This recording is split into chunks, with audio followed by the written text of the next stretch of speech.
Hi, welcome to another episode of Sister Talk with Khadija. I am your host, Khadija Nelson John. Today's episode is Sex Ed 101, and our first guest is a sexologist, Onika Henry. Hi, Onika, how are you? Hi, I'm fine. Welcome to the show. Thanks for having me. Always glad to talk about sex. Yes, I know, right? So I know persons are going to be very excited for this episode because we all want to know about sex and, sex health. So we're going to delve into some questions that persons would have sent to me. They want to know, some things they want you to answer, right? Pertaining to what they face and their challenges, right? About sex health and sexual well-being. Sexual well-being. Yes, it's all correct. Part of being healthy. Yes, correct is right. Right. Get you. So our first question is why do some married men in their late 50s and upwards seek younger women for love and pleasure instead of their wives? Oh my. I will repeat that question.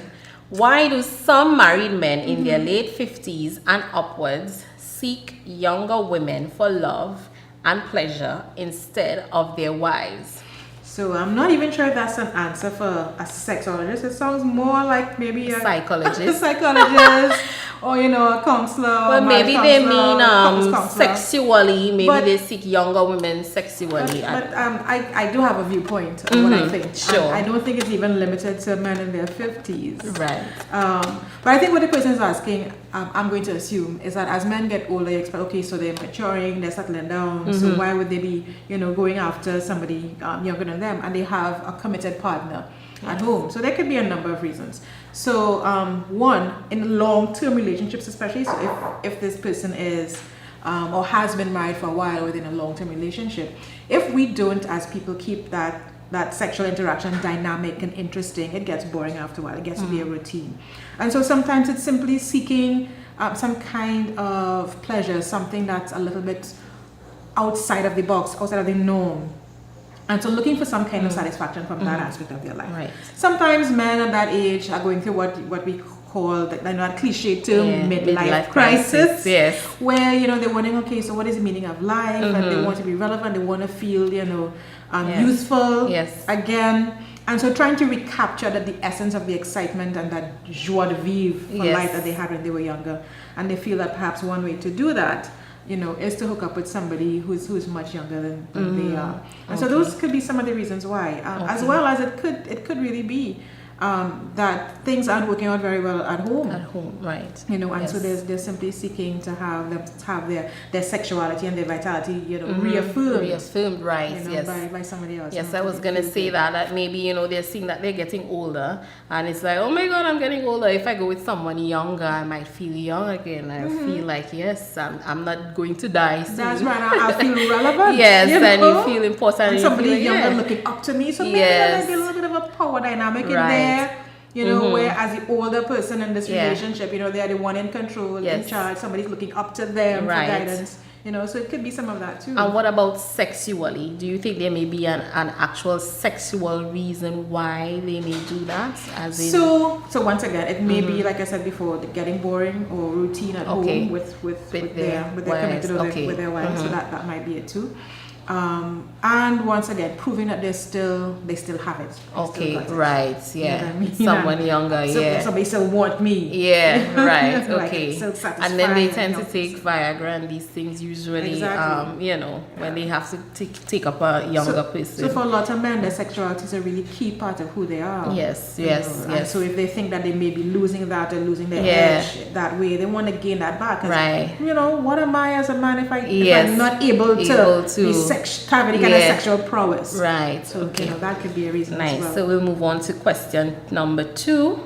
How can husbands be more supportive to their wives who may experience hormonal difficulties and may not feel to have sex nor experience pleasure? I'll repeat. How can husbands be more supportive to their wives who may experience hormonal difficulties and may not feel to have sex nor experience pleasure? So, hormonal difficulties can be really, really uncomfortable for women to have to deal with and to cope with. The thing is, though, I think most people assume that hormonal difficulties means no sex. It's because we're thinking of sex as penetrative sex. That you must have an erect penis, you know, or well lubricated vagina to have sex. Okay. So first, broaden your idea and your belief of what sex is. It doesn't necessarily have to be penetrative sex. Okay. So that's one thing. Right. So now, all of a sudden, other activities are now open to you Right. to still enjoy and access that kind of pleasure. Okay. Making sure that she's comfortable. So making sure she takes care of her health, so supporting her in finding the ways in which her medical or healthcare provider has told her, well, these are the things that would help. Making sure she eats well, supporting her and getting exercise and that kind of thing. Because those things tend to help to lessen the symptoms that she may be experiencing when it comes to any kind of hormonal imbalance. The thing is, though, outside of the physical aspect of sex, sexuality involves intimacy.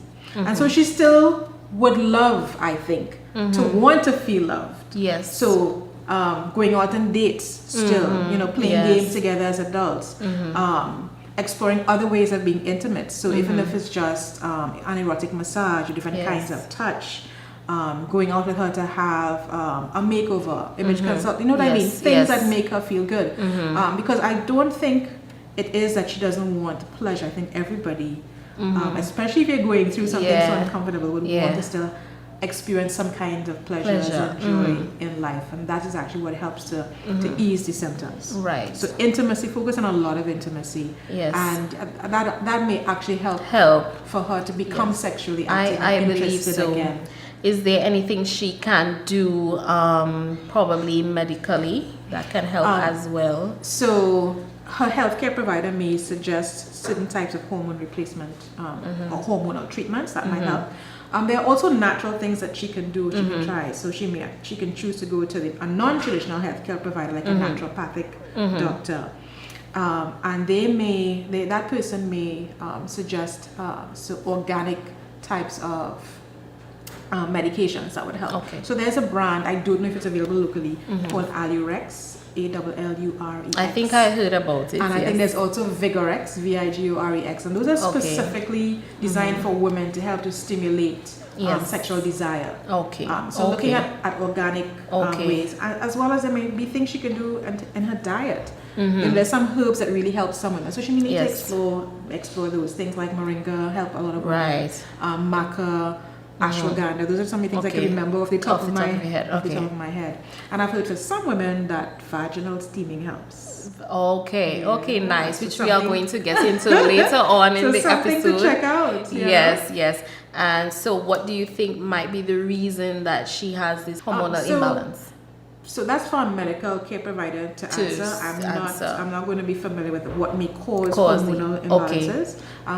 But if she's going through something like menopause, where there is going to be that rearranging, that shifting, that changing of hormonal levels, that could be a reason, because she's going through perimenopause or menopause.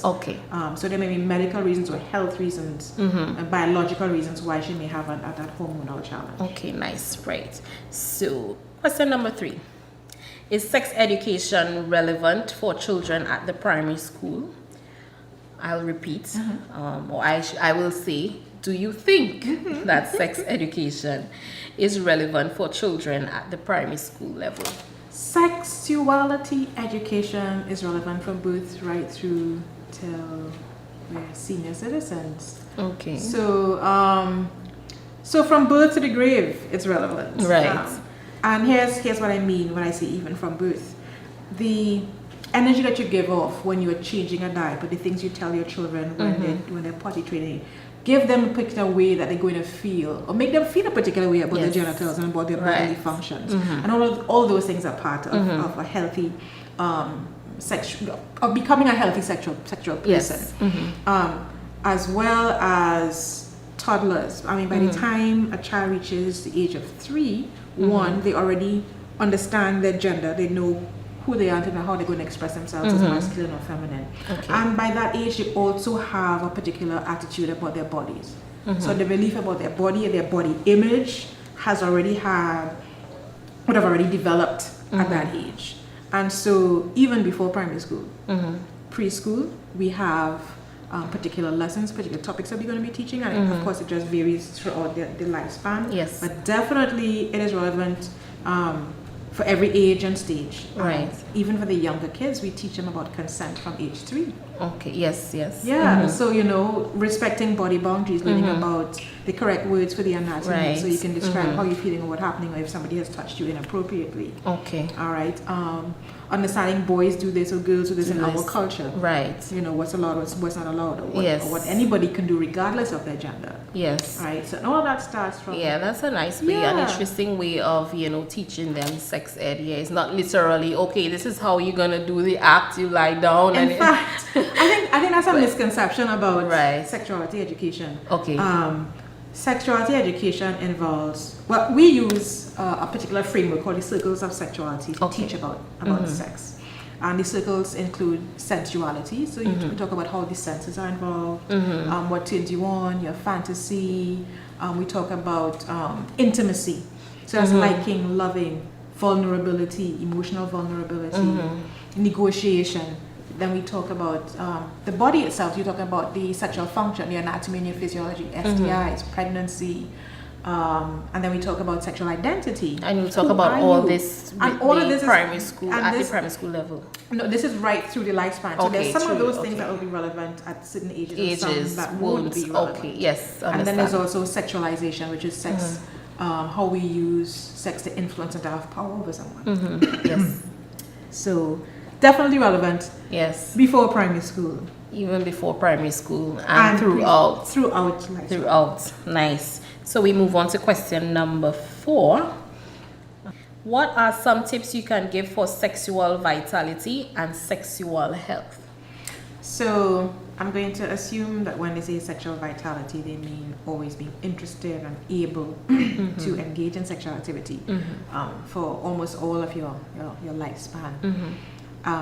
So you can't get away from diet and exercise. Right. It's just So start first with finding some kind of physical activity that you really enjoy, that you like doing, that you will do consistently. Okay. Because of course that means you're going to have your body function well, your organs being and getting the blood supply that they need, getting the nutrients that they need, and of course diet affects how your body functions as well. Okay. So starting with just the basic foundations, once you start improving your diet and exercising, that begins to have some improvement. Okay. And then apart from the physical aspects of keeping your body healthy, you're also going to think about your attitudes and your beliefs. So expanding your mind in terms of thinking about what turns you on and what turns you off, knowing what turns you on and what turns you off. Okay. And and I didn't mention it before, but part of sexuality education includes teaching about values and values clarification. So thinking about, well, what are your values when it comes to sex and sexuality? What do you want to achieve? For you, what is an ideal and what is the best kind of sex life that you would like to enjoy? And then you figure out, how do I achieve this? What's the safest way to achieve this? What's the best way to achieve that? Okay. So attitude for sure, your thinking, being open to exploring and trying new things. Because one of the things that definitely happens in a long-term relationship is that, like I said before, things get mundane, they get boring, and then as we age, our bodies change. So that you always have to, keep in touch with your physicality, be in tune with what's happening with you, how your body is changing, and you adjust your sexual activities to suit the new body, the older body. It doesn't mean that sex stops, it just means it changes. It just looks different. Right. Your perspective, your body as well as your perspective. Yes, your body as well as your perspective. Right, and I think that's probably one of the main reasons that we have what we call infidelity. In marriages because things get mundane, as you say, and you still have the desire, but it just doesn't feel the same, because you're just doing the same routine with the same person for so long. So they tend to look outside because although something new and fresh and exciting. Exactly. And the thing is, even though we really crave and need the stability and the consistency of relationships and of marriages, or any kind of long-term committed relationship, human beings also crave things that are dynamic and new and fresh. Spontaneous. So you need to keep we reconnecting. have that wild side. Keep reconnecting as you get older, as the relationship goes on for a longer period of time. So, as you say, keep it fresh. Nice. Question number 5. Are there any natural methods you can recommend for a woman to boost her libido? Is that how it's pronounced? Right. Libido? Yes. Libido. Libido. It means sex drive, but we don't use the term very much now. Yeah. Okay. Simply because we kind of compare it to the idea is that if it's a drive and you can't manage it or that it has to happen. Yeah. So we try not to feed into the idea Yeah. that something that you're entitled to that you can deny for somebody because it's your drive. Because honestly, I thought libido had something to do with your clitoris and the feeling of... the word actually is referring to somebody's their interest in and they're wanting to engage in sexual desire. activity. So basically, we say sex desire. Yeah. Oh, well. So instead of saying drive, we say desire. Okay, sex desire. Yes. Okay, your nice. interest and your wanting to engage in sexual activity. Okay. So how does one naturally natural ways, of increasing your methods sexual that desire? you can, Right. So I had mentioned some before when we were talking about hormonal imbalances. Yes. So like I said, Alurex and Vigorex, I think they were probably massacred. Can you get these over the counter, or do you? I have not heard about them available here locally, but to be honest, I haven't checked the pharmacies to see. Okay. So people can do their research on that. And as I also mentioned, some of those herbal drinks or teas, like maca root, I know. For some women, moringa does it for them so much so that they can't drink that too regularly. I did not know that.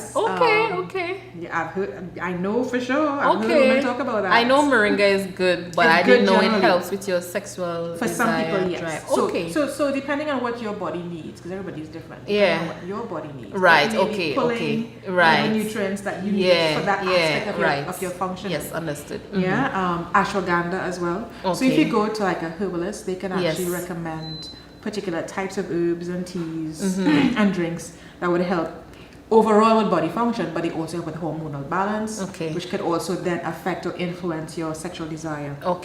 So those are the natural ways. And of course, for knowing the type of exercise that works for you. Like for some people, depending on their blood type or their body type, certain exercises make them just feel tired and fatigued. Right. Whereas other exercises will give them that energy and that boost. So exercise helps, and if you add like weight training, so some kind of heavy kind of workout, that naturally boosts testosterone levels. And it's the same for men as well? Yes.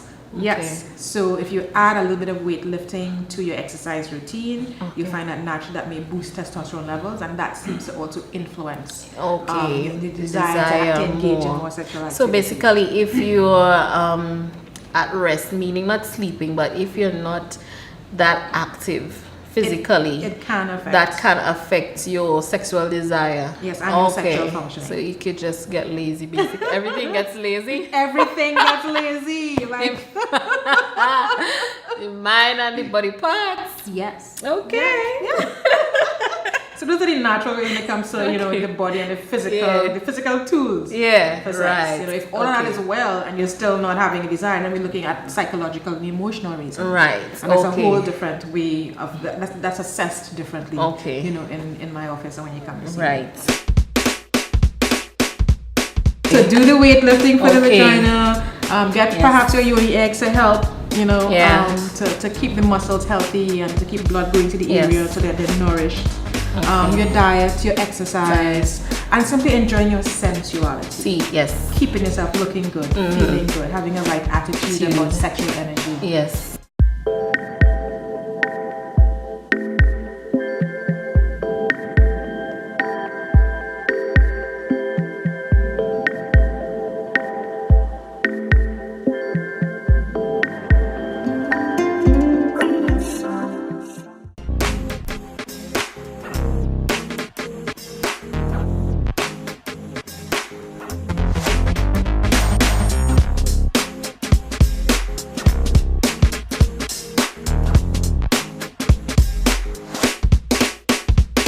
Question number 6. Does masturbating or the urge to masturbate mean that you are not 100% fulfilled by your spouse or partner? I'll repeat again. Does masturbating or the urge to masturbate mean that you are not 100% fulfilled by your spouse or partner? So it could mean that, and it may not mean that at all. Okay. It depends on the dynamics of that relationship and what's happening when it comes to sexuality. So you may have a situation where couples have what we call mismatched or discordant sexual desires, where one may have a naturally higher desire or drive than the other one. And so the actual interaction they will have with each other will be very satisfying and they love it a lot. But when they're apart, that person who has the higher desire may simply feel for sex or may be aroused. And to take care of that need or to have some kind of release, they may engage in masturbation, or I prefer the term self-pleasure or solo sex. Okay, you're right. And so it may just be to fill the gap because one person's desire may be more than or higher than another person. It does not necessarily reflect any dissatisfaction at all. Okay, yeah, because that might need some clearing up because some persons, couples struggle with that issue. Sometimes the woman finds the man masturbating and they feel, emotional about it because it's like, am I not I ain't good enough? Am I not enough? Why do you have feel the need to go, and look at other women, naked having sex, So, we want to know, and vice versa, because women masturbate as well. I don't know how the man feels, but I know from the woman's perspective, we may feel, that we're not enough or we're not good enough, and it may have nothing at all to do with that. Okay. But if it is related to dissatisfaction, that's a talk you need to have with your spouse and find out, and he or she may say, well, no, it's just that, you went wrong, I was in the mood and I decided. Yeah, and you just have the desire. Yeah, and then when you come over, it's probably more frequent than the person is available to you. Yes. So you just have to release in between and that's just it. Outside of for some people desire is spontaneous. It can happen anytime with the slightest kind of cues or stimulation from the environment, and for some people it's responsive, meaning I need to have a particular context, something needs to be going on for me to even begin thinking about sex. So desires are different and bodies respond differently. Would you say that masturbation affects the sexual relationship between the man and the woman? So it shouldn't, unless one person is kind of feeling that it reflects on them or it reflects on their performance. But there is no way that it should. I heard that it can, because masturbation is a one-on-one thing, and relationship tends to be, sexual relationship with a man and between a man and a woman is supposed to be more relational. So it could probably affect it in that sense that you are accustomed to self-pleasure rather than... So if you're thinking about what you're accustomed to, that it simply means that it's a behavioral change and you're retraining your body. And so what happens is that now with a partner, if you're accustomed to a particular type of stimulation when you're stimulating yourself, a partner may not necessarily be able to reproduce that for you in the way that you do it. Then you simply show them. You teach them, this is how I like it. Do it like this. Do it fast, do it slow. I want pressure here. I don't want pressure here. Right. And so you simply learn how to do it or how to get the same feeling from your partner. Someone else. That's a matter of skill. Yeah.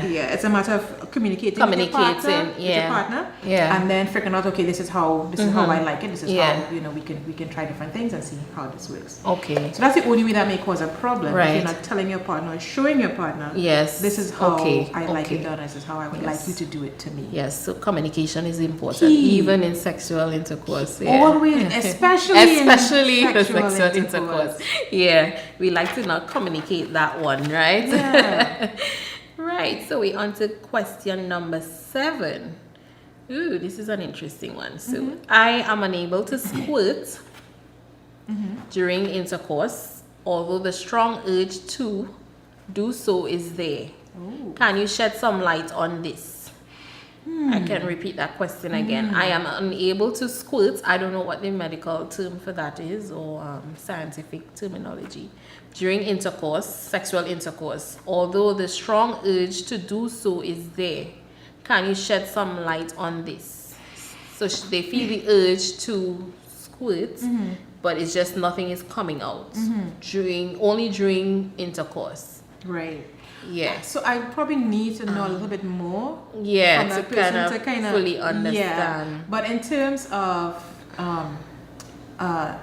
the terminology, I'm using squirt is fine. Yeah. It's just another way of saying that some kind of ejaculation happens. Ejaculation, right. But with women, there are two types of ejaculation. So there is what Dr. Beverly Whipple, she's a well-known sexologist, what she says is that the real quote-unquote female ejaculation is a release of a milky white substance. Yes. During or after, you'll see during or after orgasm. Yeah. And then there is another type of ejaculation that happens when you are stimulating the G-spot area in the vaginal passage, and that liquid looks closer to it's a transparent, it's a clear fluid. Right, clear It looks fluid. closer to urine. Right. And it may actually have some of these similar substances that urine has in it. Okay. And not every woman squirts. Right. Theoretically, yeah. we can all learn. Yeah. I actually have a video home that teaches you how. But that's really? That's so you can a whole other control how to, what? But apparently, but there are ways to teach women how, if they want to experience that type of activity during sexual intercourse. So for her, it may be that she is not relaxed enough, or maybe she's not aroused enough. Okay. Or maybe there's just a mental block that she doesn't want to let go. Let it out on the just person. Be vulnerable, yes. Yeah, some people are afraid that, oh my God, probably I'm going to pee on pee this and person. pee myself. Yeah. So and it's not urine. Yeah. To be honest with you though, there's still like a debate in the science world. Whether, I think there is a question about that, whether it's urine or right. some type of fluid or something. Right. Yeah. So it has similar properties to urine, but it's not. So we'll just go into that question one time as we are already flowing there. Right? So it says, when a woman squirts or ejaculates, is it pee, urine, or is it some other type of fluid? Yeah. So it's so far the studies are showing it's another type of fluid. It's another type of fluid. Although it would contain some of the same or similar substances that urine has. So it may contain some urine in it as part of its composition. So it could be in it. It may have some urine in it. Okay. Yeah, because I have where it's coming from. But is there at any time at all it might actually be just urine? So is that possible? I'm not sure if it's possible physiologically. Okay. Do you know what I mean? Yeah. Women know pee comes from the bladder. Right. The squirting is coming from somewhere else. And it's a different sensation. But do you know where it's coming from exactly? Yes. I don't remember too much of the biology of the squirting. Right. It's coming from somewhere. So it's not coming from the clitoris, not from the clitoris, or it's from inside. It's from inside. It's from inside the Okay. vaginal passage. And when you're stimulating that area near the G-spot, the G-spot is right in front of the bladder. Yeah. Yeah. Oh. Yeah. But that's why I say maybe it might have. Well, that's why it has some urine. Okay, but not totally. No. Okay. No. And I remember too. When we lubricate or when we get wet, and I hope I'm saying this right. They're the Skene's glands that produce that wetness, and that's coming from the vaginal passage, which is different from the passageway that leads from the bladder to the urethra. Right. So that's two different passages. Okay. All right. Yeah? I understand. Yeah. Okay. I need a whole anatomical model. Yeah. To show that. And model would have been nice to show us, Yeah. We could visualize it. YouTube or research. Yeah. You'll find some models online. Number 8. At what age do women stop ejaculating, if they ever do stop? So I do not believe that we stop ejaculating, but like men, it may be weaker ejaculation. So it may take longer to happen because the muscles get a little weak as we get older. But as far as I know, I don't think so. Okay. No. Okay, fine. We'll go on to question number 9. I am a 54-year-old woman and haven't had sex in some years. Would resuming sex be painful or uncomfortable? And what advice can you give? So if you have not been using it, it meaning the muscles and the organs involved in sexuality, you do lose it. You lose what? The muscle control and right. So I'm going to explain. Okay, so all right. Just as if we don't exercise muscle, it gets saggy, it gets weak. Yeah. The vaginal passage is a tunnel. Okay. Of muscle. Yes. So if you have a circular tunnel of muscle and that gets weak, it collapses on itself. Oh. And it's part of your pelvic floor. Wow. And so, so what happens is those muscles get weak, and as you're getting older, is when you're getting into perimenopause and menopause, and the hormones, the female hormones are decreasing, your estrogen is decreasing. Those walls will get thinner as well. They begin to atrophy, like other muscles on your body would atrophy. Okay. Yes. That's interesting, because I thought that if you're not using it, then it might get tighter and, just more. Yes, but it gets tighter because it's collapsed. Yes. So the but not closed up. Oh my God. And we say, it closed up, but it's not closed up. It closed up because it collapsed. Yes, because the muscles have gotten weak. Right, but it's not necessarily a good thing. We're looking at it as it is not a good thing. And here's why it's not a good thing. Apart from the sex, and I'm assuming she's heterosexual because she's thinking pain, so she's thinking penetrative sex. Right. Apart from the sex, when you go to have your gynecological exam, and the doctor has to insert that speculum. Right. It's going to be hella painful. Right. Because the muscles there, they're not just, they've not just thinned out or gotten weaker, they've also collapsed on themselves. And so that getting in there is going to really hurt. So collapsing is not necessarily means that it's tight. Tightness is a whole other thing. Yes, and that tightness, like so you have your muscles are really strong, and so you can constrict and relax. Okay. Yes. So that's when you have strong muscles. That's when you have strong muscles. Right. And so her challenge is, if she's not having sexual activity, she needs to do other things to keep that part of the body exercised. Okay. Because it's going to affect your pelvic floor, the muscle of the crosshair that help to prevent incontinence. And so it means that as you get older and those muscles get weak, that you aren't able to hold your urine as well. So we leak. You cough, you leak. Right. You jump, you leak. You run, you leak. Yeah. Because that whole pelvic floor is not being exercised. So like Kegel exercises. Yes. So you can actually download like free I think apps. we will get into that in the second part of the show. Okay. Yeah. We're gonna go into all that. But she needs to, from now, at least do her Kegels. Okay. She can actually just do them alone, where she just sits somewhere and she can download a free app on her phone, and it'll give her the exercises to do, or she can buy Benoit balls to put in, or she can get Benoit balls. Benoit balls. And not Benoit balls. Not Benoit balls. Okay.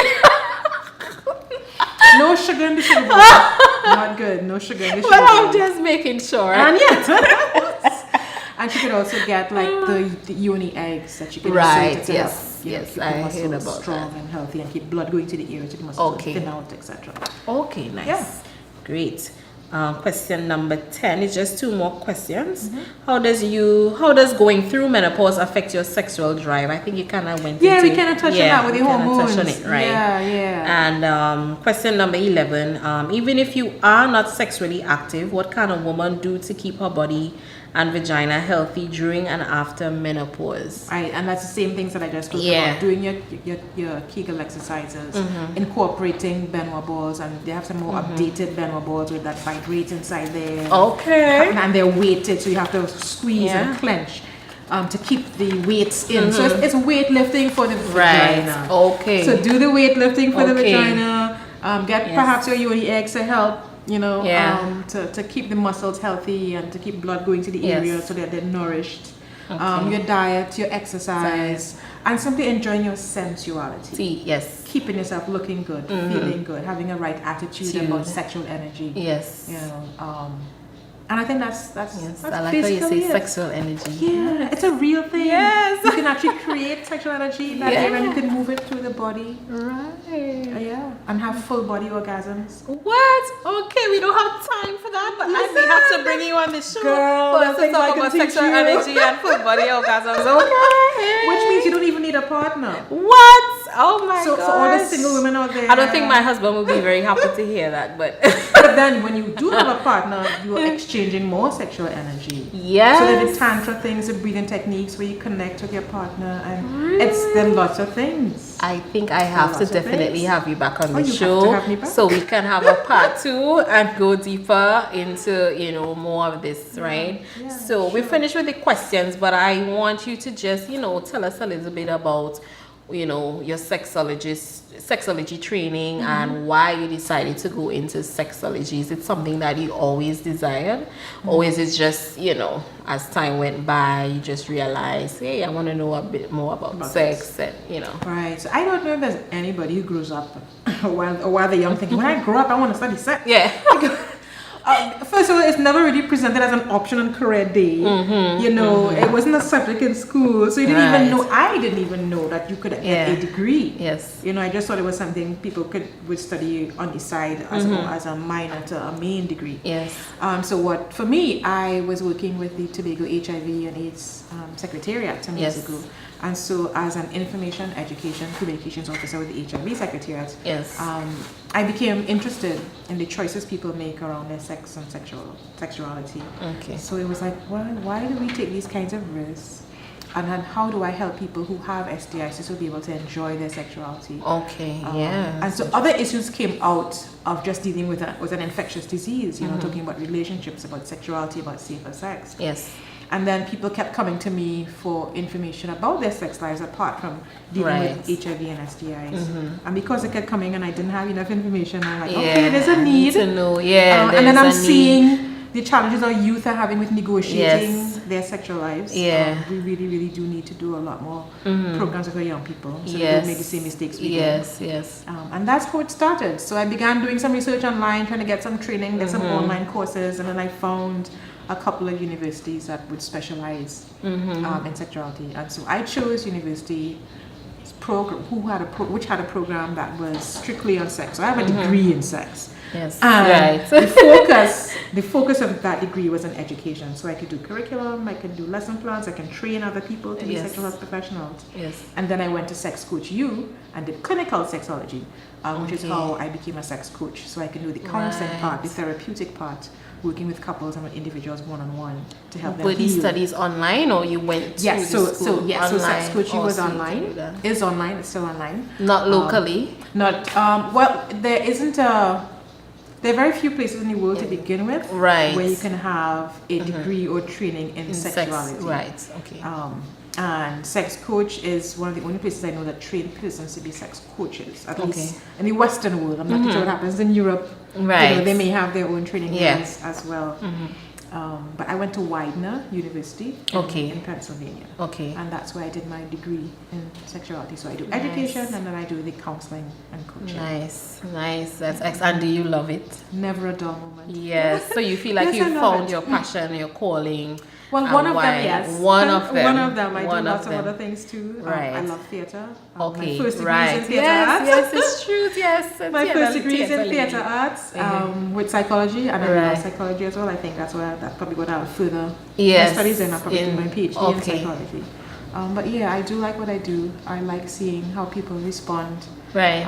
People seem to be relieved that they can have a safe, non-judgmental space to just. Yeah. I like psychology too, because that's my area of study too. Yeah. Psychology. It's nice. It's lovely. It is. So yes, I do enjoy my work, and it's a good feeling to see people overcome their issues, and it's healing. Yes. Nice. Is there anything you would like to share with the guests before you go? And you can leave your contact information and all of that, location and all of that. So I have a website. I have a website, onikahenry.com. So you just look for my name, ONIKAHENRY.com, onikahenry.com. I'm also on Facebook. So you can find me at O Henry Consultancy Services on Facebook. If you want to contact me directly, my WhatsApp and also voice number 381-3049. All that information is also available on my website and on my Facebook page. Send me a WhatsApp, send me a message. Email me, ask your questions. I'm always willing to share. We have so much work to do when it comes to sex and sexuality, so willing to share as much as I can so everybody can benefit. Great, excellent. Thank you so much, Onika. It has been a pleasure having you on the show. We definitely have to have another interview because we want to delve into some more deeper, interesting things. Yes, but so far, what we had here is and has been helpful and will be helpful. And I am so grateful for your knowledge. Thanks again. Okay, guys, so we're going to take a short break. We'll be right back.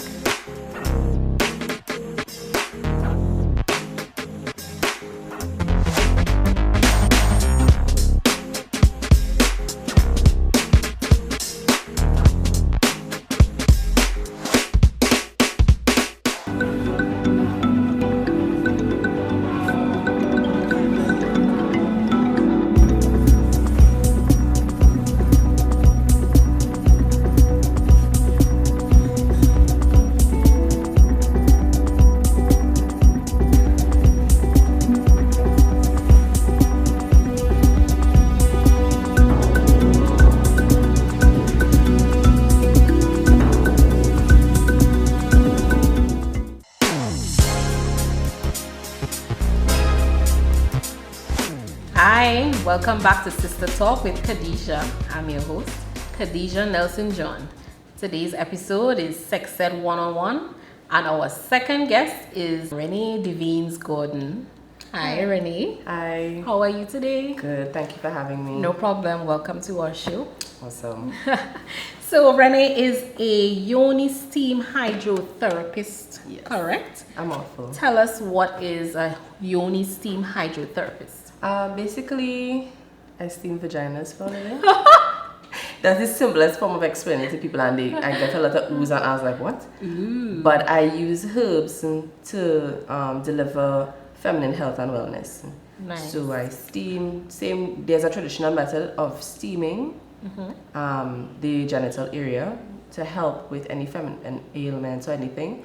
That's what I basically do most of the time. So how does the steaming work? What do we sit over a bucket Yes. with? Well, that's a bucket. I but- customize a chair. Imagine a It's like a one-seater chair. like this, Right. with a hole cut out at the bottom. Okay. There's a pot, and it has the herbs with the hot water in there steaming. So the steam rises to the area. It's very relaxing. It's not painful at all. Is the chair something that you bought or you I made it custom built yourself? it, yeah. Okay. Okay.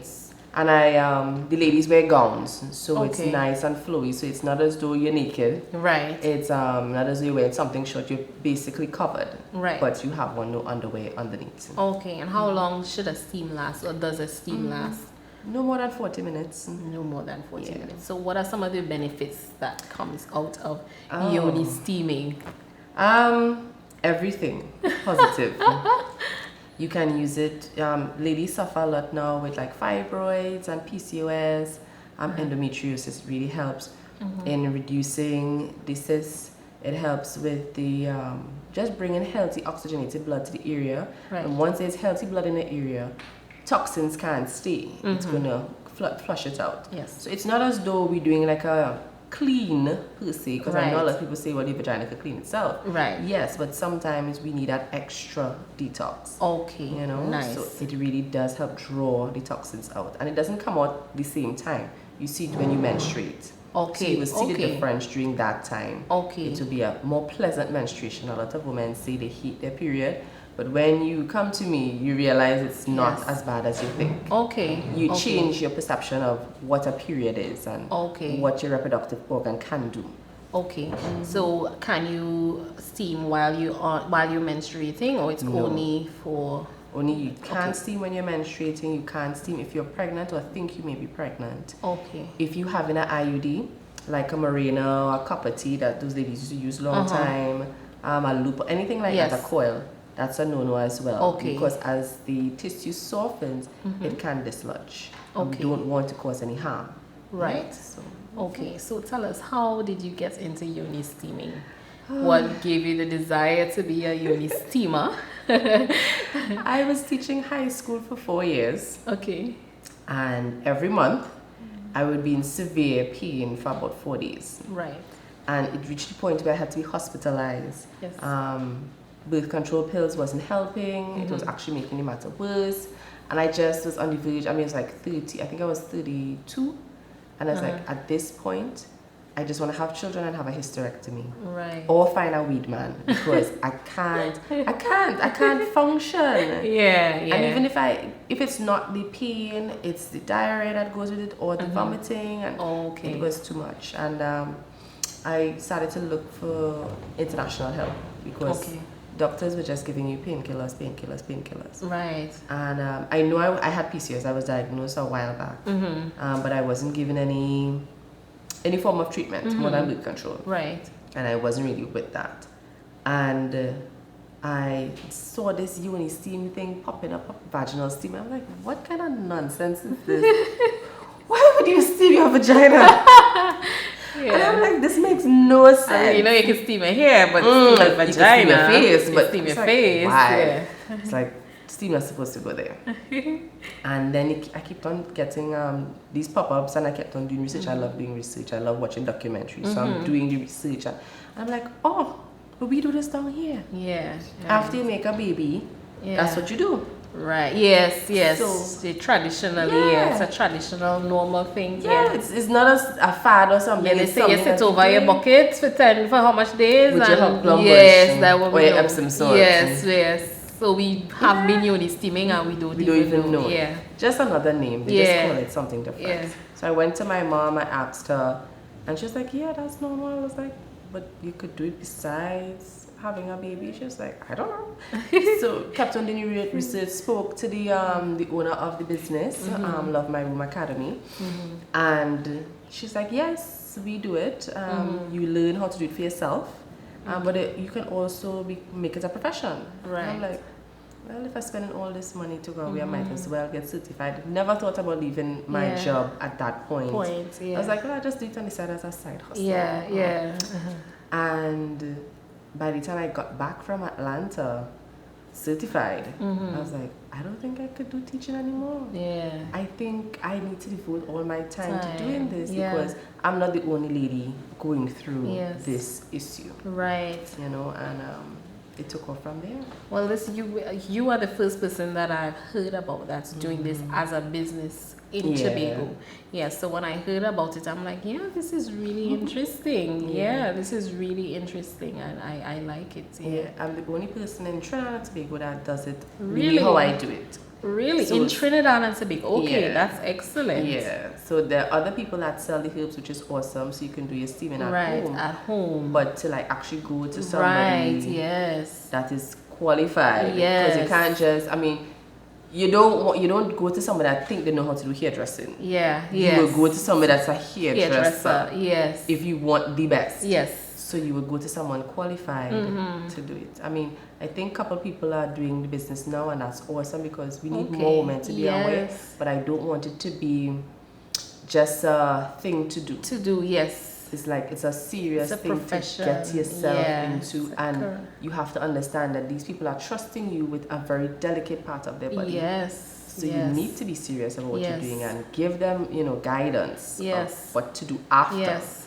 And I don't that's only just important. see it as steaming your uni. I see it as it's like you're going to the spa, and the environment, the ambience. I'm sure you have music to go Oh, with yeah. it, and the aroma and that kind of thing. You relax yourself and Ladies just fall asleep. On It's interesting what happens on that steam stool throne thing, and So do you do one person at a time, or there's more than one stool I in have the area? I have 2 stools, but I don't ever do 2 separate clients. Like if you and your Right. sister or Someone someone together, come, yeah, then I that's was gonna fine. say. But when you as a client come, that's your time. So I Okay. block off a particular amount of Okay. time for you. Because Alright. yes, we would say it's gonna take an hour.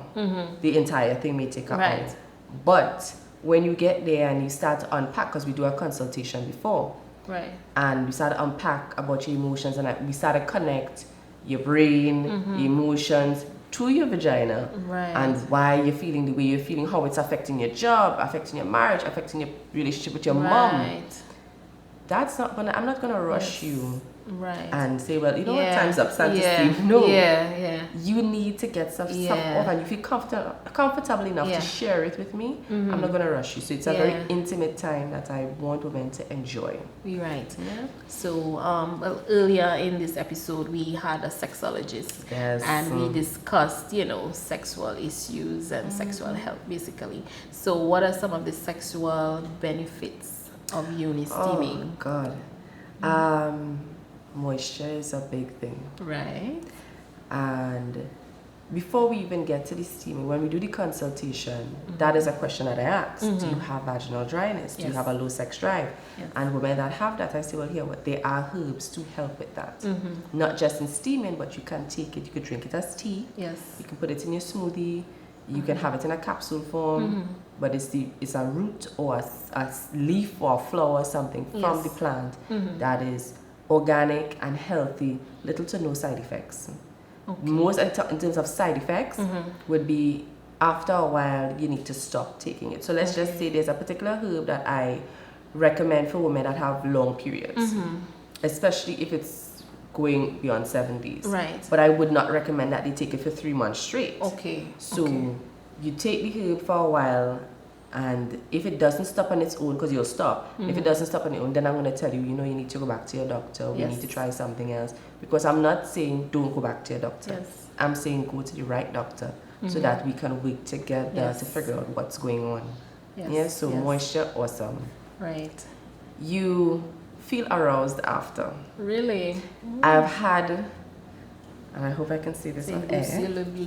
libido. I've had 2 ladies have orgasms on the stool. You lie. I personally haven't had it, but I have had 2 ladies had it. It's like, I didn't know what it was. I mean, they've had orgasms, but they didn't expect that without a partner or at least pleasuring yourself. But it's like you awaken a part of your body that was dormant for so long. Wow. So it's like, interesting. I had to drink some tea first. Yes. Interesting. I need to come and get some Eunice tea. Yes, girl. That is interesting. Yeah, but it really does relax your body. And a lot of the times you don't think that, okay, we have been taught to isolate our body parts as children. Yes. So we grow up, your head hurts in here, you take a towel for your head. Yes. But you're not thinking maybe your gut might be the issue. Yeah. You're not drinking enough water, you haven't eaten as yet, and you're just fixing your brain, your head, because you have a headache. Yes. When you should be thinking, well, what did I didn't get any sleep, or I didn't exercise, or I've been on a binge with alcohol because it's that time of the year when we party and you're not thinking that way. And so we really need to start to connect ourselves. And I don't know how men are doing it. I hope some man or a group of men are helping men, but I really like helping women. Yes. As I said a post, I like making vaginas happy. Yes. But vaginas is, to me, is a vague term. It means woman at the end of the day. Yes. So you understanding your body in a non-sexual way makes your sex life better. Yeah, and I'm sure Monica would say stuff like that, and she endorses stuff like that because it's important. That is interesting. That is interesting. So those are some of the benefits you would talk about. Well, in terms of sexual, in terms of steaming, but I do also the massage as well. You do? Oh, yeah. Okay, right. So you don't only steam. No. You do vagina massages. Yes. Well, no. I do womb massages. Not vagina massages at all. Not vagina massages. That is for your husband or your partner. Oh my God. Listen to me. Okay, right. So let's get it right. Yes. You do womb massage. Womb massage is topical on the abdomen. You mostly clothed. Yes. Sorry. It's really funny. Yeah. Oh my God. Okay. So the womb massage is for what exactly? What are the benefits? So this is what I really love about massages. We are not a culture that endorses massage. Massage is a luxury. In fact, pampering yourself is a luxury. Yes. When it should not be. It should be a necessity. Yes. And whatever that means to you, you should pamper yourself. Right. When you do a womb massage, you are using oils from the same herbs. Yes. That would bring blood, healthy oxygenated blood, and you'll hear that term come up a lot because it's important, to the area so that you can flush out stuff. Okay. Imagine when you're working out, you're pumping your muscles, you're seeing how the skin is rippling, you're seeing how the skin gets a glow, because healthy blood. Healthy blood is blood is circulating through the body, and that's what happens when you do the massage. Okay. It's not it doesn't hurt, so you're not in discomfort. Okay. But we're massaging that area, the upper abdomen, the lower abdomen. So we're doing the colon, and then we're also doing the pelvic region. Not passing the hairline on the mons pubis. Right. And you just massage that area. It helps break I use a castor oil blend. Okay. And castor oil is really awesome, especially when you get it in a cold pressed form. Right. It's the most natural, purest form. And you massage the area to break down any toxins, any scar tissue that you had maybe after a C-section or surgery, blocked fallopian tubes. Nice. If you have endometriosis and you can take touch, that would be a really good thing for you to reduce the inflammation of the tissues and just overall get there healthy. Okay. Yeah? Okay. So I've had clients that got pregnant. Right. I got news from yesterday. the rub or both steam and rub? Okay. I've got clients that were pregnant from the steam. From the steam. I've got clients that got pregnant from the steam and rub. I've got clients pregnant from the rub alone. I've got clients who just did a consultation. What? Yeah, one. Because they went home and did yes, whatever I recommend, you would have recommended. I've never met the woman. I'll be Okay. honest. So we did our phone consultation. Right. And then she told me she was pregnant. I was like, okay. And I got news yesterday that another lady is pregnant, and I'm happy. Yeah. It's just that we just pray now that they go full tune. Yeah. Because most of the ladies that come to me aren't okay, if I could use that term. Okay. They have endo or fibroids Right. or PCOS or blocked fallopian, something. Right, So right. it's like they're scared when right. they do get pregnant, yeah. even though that was If the it's goal, going to- yeah. because they're not sure if their body is ready. Right. So that's why I say go back to your doctor after Yes. you've been to me to check and see what the fibroid looks like. Yeah. If the PCOS has the amount of cysts you have has started to reduce, or if your endo is getting better, because it's not just me. You can't just isolate your healing. You have to do it holistically. I want to get pregnant in the future, so I'm taking my body on a journey now, getting correct. there to be the best. So I don't want to wait until I'm ready to start to have kids and then it's like you have an issue. Right.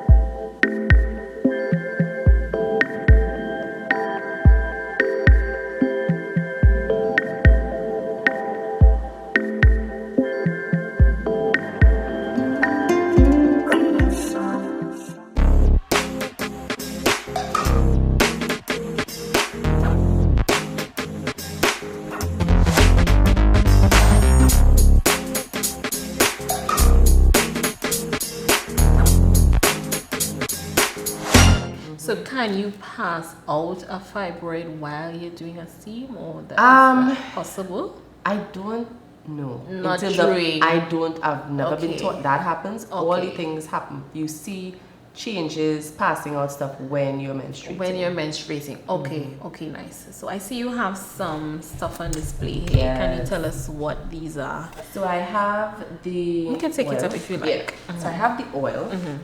This is the oil You that zoom I use. into that, right? Yes, so we have Womb Awakening Oil. We getting that? Camera's getting that? Yes, so that Okay. oil has a lot of healing properties. I have herbs in the oil floating around, if you notice. Yes. And it has rose petals, lavender, chamomile, and calendula petals. You made them yourself? Nice. But the oils itself that I use is castor oil. Okay. It has frankincense and myrrh, which is really good healing oils. Yes. Breaks down cysts, breaks down fibroids, scar tissue. Geranium, rosemary, jasmine are really good for our reproductive hormones. So it's really catering to women. Unfortunately or fortunately, I don't know. People have been using it on their back, on their neck. An old lady bought it for her shin because it helps with pain. Right. So you use it during you don't use it during your period. Yes. You use it before. Okay. You're supposed to rub 2 to 3 times a week if you have mild issues, but if you have extreme issues, 3 to 4 times. So 2 to 3 if it's mild, like you have painful periods, maybe a heavy period. But if you have like severe fibroids, polycystic endo, 3 to 4. Okay. Yeah, and you massage it in because I teach you how to massage when you do the womb rub. Okay. So it's really helpful. Do you drink as well? Can you drink the oil? No. No, you Okay. shouldn't. There are few oils you can actually drink, and I would recommend not drinking castor oil. Oh, Take it in capsule form because I've seen it in capsule form. Okay. But the castor oil that we normally or we grew up drinking is not the castor oil we have now. Right. So I would say no. It's a bit too harsh. And we don't know what they're mixing. What they're Even though they mixing. say it's castor oil, it may be diluted with other stuff Right. that we don't know. Yes. And you don't want to give yourself any digestive issues that you didn't sign up for. Yes, correct. So you have 2 other things. One is like an egg. Yeah. That's the yoni egg. That's my favorite Yes. thing. Let's see the yoni egg. So the yoni egg. This is a beautiful tool. It's Look at so it. pretty. People and say, it's "Oh my God, heavy. It's not. Yeah. It's not big. It's more weight than I expected. Yes, it's weighty. So how do you insert this?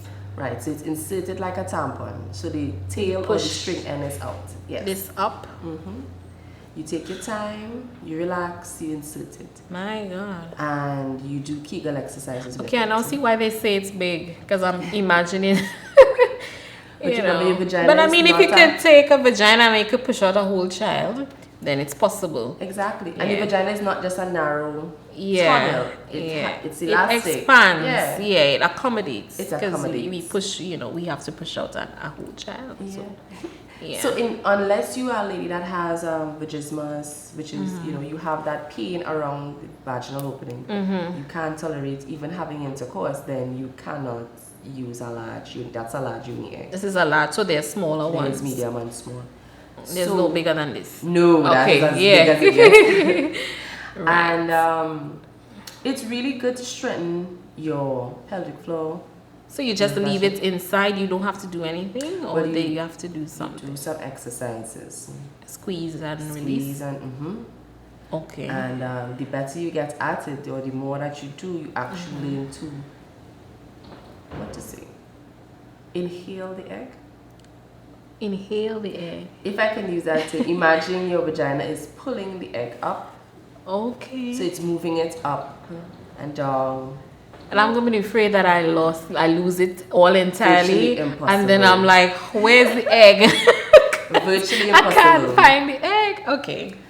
God has created our vagina so complex but yet so awesome, where your cervix is so tight, so small, Yes, this that kind nothing of, can pass. Right. So it's okay. basically just in in the vagina. Okay. and okay. it's just having a good time, allowing you to Right. strengthen. Imagine Strengthen doing your muscle. doing a workout, Yeah. and you could just do this in the gym here, and you're gonna get a little sweat but nothing. So this is what they call Kegel exercise. Well, they do the Kegel exercises with it. this. So Okay. imagine you add weights Right. to So doing your this bicep is like the curls weights. and For, add your okay. weight. Okay. So persons going through menopause. Awesome too. We talked about collapsed vagina earlier. Awesome. This is Because what they can. the doctor would normally tell you do Kegels, but let's just say you have it's a case that it's more you need an extra weight to actually help you. Right.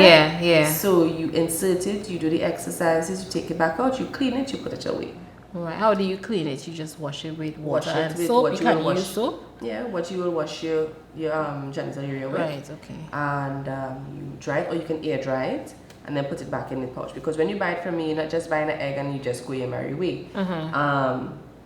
You can buy a kit where you buy the egg, the string, the pouch. You also get an instructional guide. So if you're a lady that has problems being lubricated, or you don't want to use lube, there are breast massages you can do to get Okay. yourself moist in order to Right. help the egg in. And you use it and that's it. Okay. It's nothing scary. I've been on the phone with women Yeah. when they're putting it's like, I'm so scared. I was like, you Yeah. don't have to be scared. Just relax, breathe, relax. Because there's nowhere else you can go but just in your vagina. But we didn't know. We didn't know a lot of stuff about ourselves. Yeah, Just yeah. like learning all of this is so Yeah, exciting. yeah. And I mean, a lot of women be like, I don't need anything. I have no kids presently. Yeah. I'm fairly young woman. I'll be 34. Yes, that's very And young. I used the medium first. Okay. And my medium did not stay up. Oh. So it's not as though it's vast and wide down there. Right. It's the fact that I've never done Don't know how to Kegels. control So it. I've never actually spent a long time Right. controlling it. Okay. So when I got the large, it gave me a better a weight, so I okay. can actually control Right. that. So it's easier to work with. So now I use my medium and my large. Right. Back you and forth. interchange. Yeah, And it's interchange. not painful. No, What's the cost of a Kegel? No, not a Kegel. Yoni A egg. yoni egg. So the yeah, yoni it's eggs- different price, different size. yeah. So the large kit is 500. Okay. And the bonus about it is you get a consultation after you've used the After. egg. So you use the egg and you may have felt something that you don't understand, or something would have happened. Like I had a client, she put the egg in and said she forgot it. Well, she real comfortable with that egg. So we had the consultation and I'm like, you forgot the egg inside? She's like, yeah, I went to the grocery, I was driving around. She's like, it's only when I sat on the toilet, I realized that something is coming out. I was like, okay. I said, but it's too large to hold in for so long. Yeah. I said, the weight is too much. You don't want to strain the muscle. Yeah. So it's like you get that guidance after. Oh my But if you're a woman that gosh. has been doing Kegels all their life, Yeah. then you can use a medium. Right. And a medium is 400, 350 Okay. depending. Right. Yeah, but you get, it's not just like you purchase something and Yeah. you try to figure it out. Yeah. You get that guidance after. After. That to me, that's the most important Yes, thing. that's nice. We have something else, or that's Right, so the same herbs I was talking about, the motherwort, is basically, this herb is a herb I recommend to every woman. Once you're menstruating, so you can start at 12, 13, and you have period pains, you can use motherwort.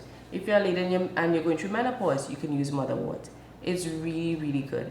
It helps with period pain. It helps with gas. During that time you have gas and bloating. Yes. It helps with that. And it relaxes you overall. It has really good benefits for women. That's why it's called motherwort. It's really for us. Motherwort. Yeah, or motherwort, some people say. Okay, so what you do? You're drinking You it? drink it as tea. Okay, is it in bags or you just? How much You- do you put? Just a touch. teaspoon Yeah, or- not even a teaspoon. okay. Unless you're making a mug. Because it's once you get something that's organic, it is stronger. So Okay, yes. those herbs are organic, so you don't have to use much. Just a little bit in Just the a little cup bit, with yeah, some a hot cup this small, water. just a smidge. Okay. Yeah. If you're making a mug, because I drink it every day Okay. throughout the entire month. Okay. So I don't get as much period pains as I used to get before. Right. I don't feel nauseous.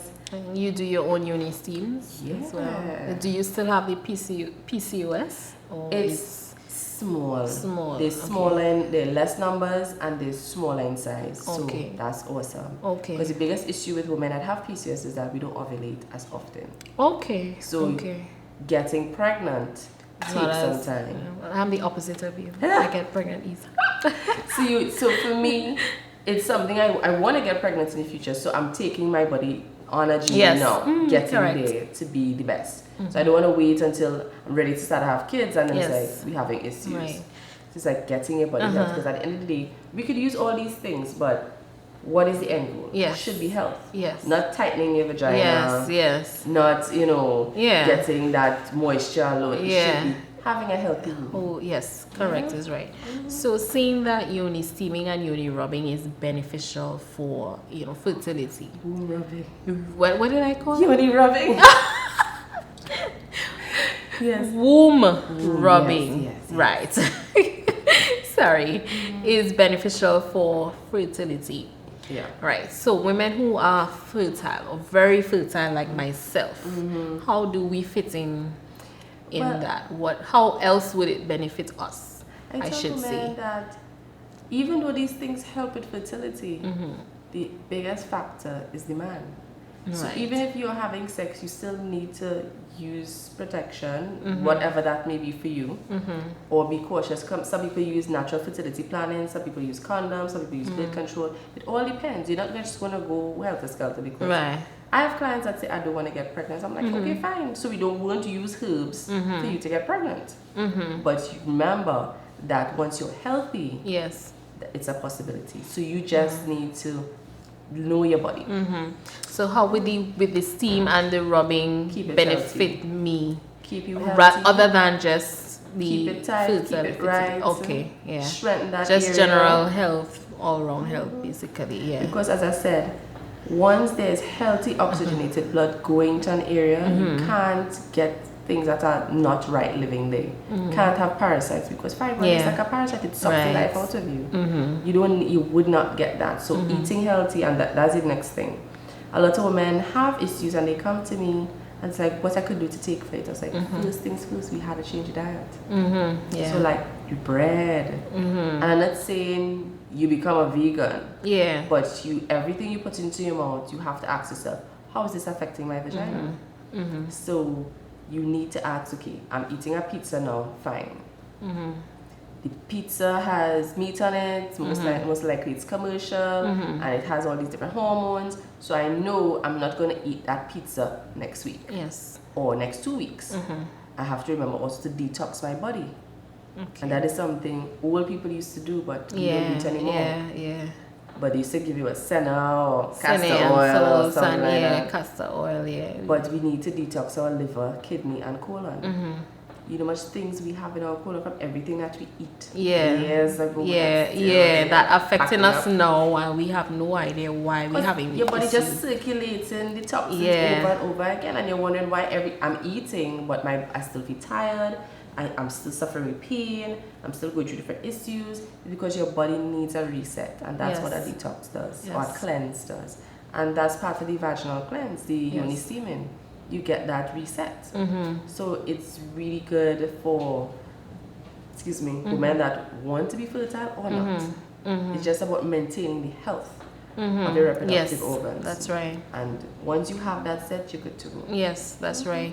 So what about training? Do you train persons? Because I'm interested. I'm not certified to train as You're not yet. In certified. 2020, I intend to go back and get training. Nice. So that I can have workshops like that. Yeah. Because it's one thing, I mean, personally, yeah, I could show somebody what to do, but it's not the right way, because at the end of the day, I want my business to have ethics, Yes. integrity, Yes. and by doing it the proper way, so you're certified when you come. Yes. So you get your training, pay your money, get your training, Yes. you're certified to do steaming. Yes. Not for yourself, but you could do for other people. Yes. That's not a problem. Yes. You know? Correct. Nice. That's lovely. Amazing.